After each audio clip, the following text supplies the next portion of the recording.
13 тэнгэрэн, 13 алтайгаан, 13 сэнхирэн, 13 овоогон, 13 хүлэгэн, 13 авьяасан шүтэж ирсэн Монгол түмэндээ ардын язгуур урлагийн хөгсөөч уулга анхны тоглолтоо өргөн барьж байна.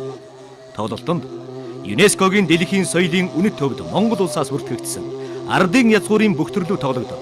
13 хөөмич, 13 биич, 13 суурч, 13 эхэлж, 13 дууч, 13 бөө, 13 туйлч та бүхэнтэйгэн учран золгоно.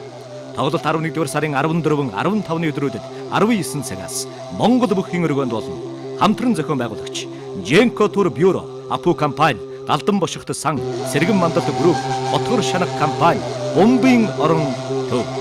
Монголдон хайртай, ардын урлаг ан хөгжүүлэх сэтгэлтэй Монгол хүн бүхнийг урьж байна.